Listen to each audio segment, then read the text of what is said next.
Jane soon finds an undertaking more difficult than grad school. Her new neighbors ask for more than a cup of sugar. Soon she grapples with preserving more than just her grip on her mind. Is it as simple as lacking a backbone? Or is there more to this story than meets the eye? In a tough situation, how assertive are you? I live in a dusty apartment on the first floor of an old Victorian house.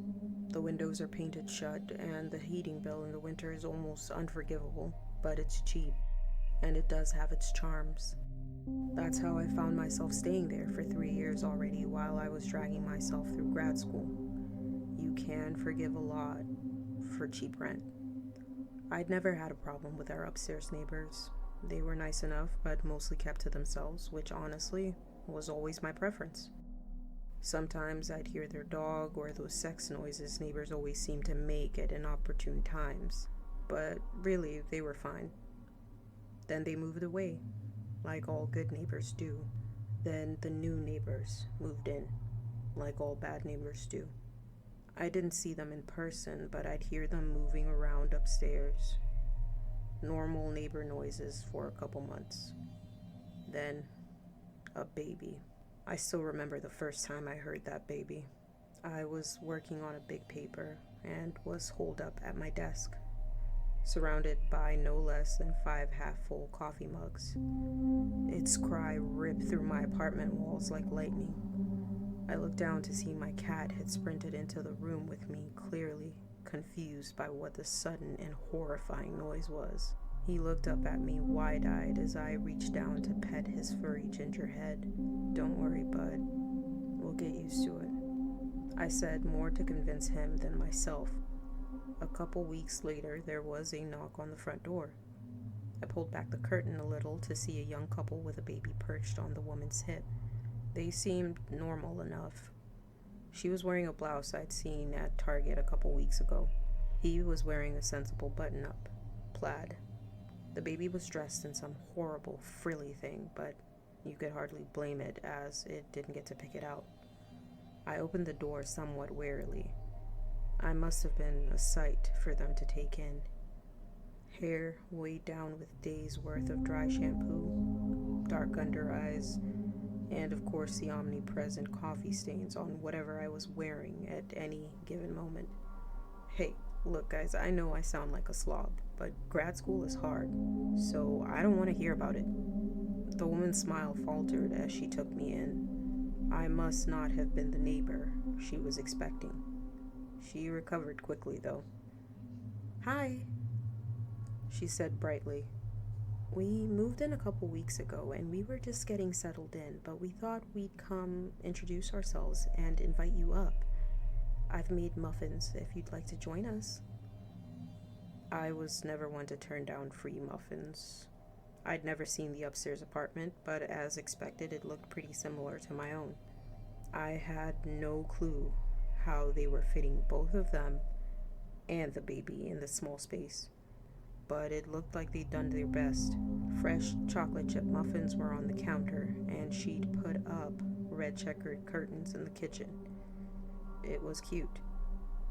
They looked nervously at each other before focusing on me. Something was coming. "Jane, we have to confess that we have a favor to ask you. I hope you'll hear us out," the husband said.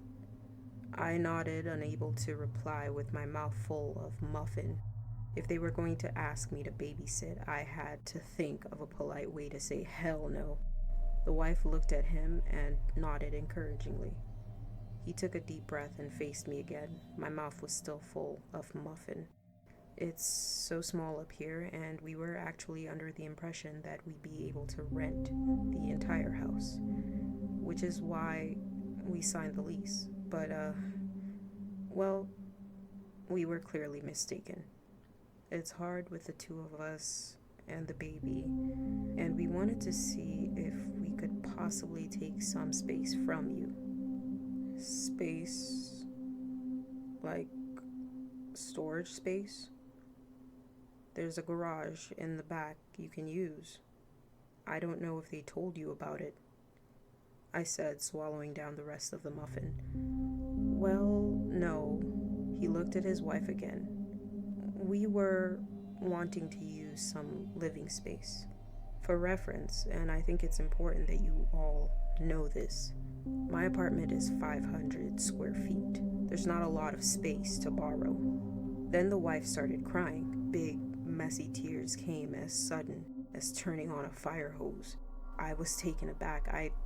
I've never been someone who could handle crying. Oh, God. I sputtered as the crying got louder. Sure, I guess. I mean, okay. She smiled then, and the tears stopped suddenly as they started. Then it all started. That baby never stopped crying, truly, never. I hadn't had a coherent thought in damn near 2 weeks because of the screeching. The thing had to be possessed. They moved their things into my bedroom, piled cardboard boxes in the bathroom, and spread clothes on my couch. I couldn't even think to tell them it was too much because every time I opened my mouth, that damn baby screamed. The wife would just bounce it while she smiled at me. I don't think they ever cared that it was crying. They just kept smiling. Finally, the only space left was the closet. I kept towels stored there once upon a time, but now I curled up on the carpeted floor and covered my ears to keep the damn crying out. It was the one space that seemed to be the furthest from those cries. The husband even apologetically offered to soundproof the closet for me. He hammered for about 2 days, but then it was blissfully quiet. I didn't even venture out for a while just because I knew what was waiting for me. I could do my work on my laptop and get things done finally, without the screaming. Then finally I came out. The wife was in my kitchen, mixing something in a big red bowl. She looked up at my footsteps and frowned. "What are you doing out here?" She huffed as she slammed the bowl on the counter. "I, live here?" I asked. She huffed and shook her head at me. I backed up, hesitating. Then the husband came around from the living room. Their cat followed him dutifully. He looked so disappointed in me. "Jane, what are you doing out here? You know you're not supposed to be out here," he said. Then the baby started wailing. It was like nothing I'd ever heard before. It didn't even seem to need oxygen. It just kept going. I whipped my head from the baby to the husband and wife, and they didn't even act like they noticed. "I live here!" I shouted above the wailing. They shook their heads. I couldn't think. It was so loud. "I live here?" I cried. I fled from the room, desperate to escape that noise. I slammed the closet door behind me and sank to the ground. Finally, blissful quiet. I heard the small click of a lock, and then nothing. My closet. I live here. Hi guys, just wanted to say thank you for subscribing to our channel. We definitely appreciate all 42 of you. Hopefully you're enjoying the sound and or the cinematic experiences that we cultivate for you. Definitely check out the links below in our videos just to show, those authors some support.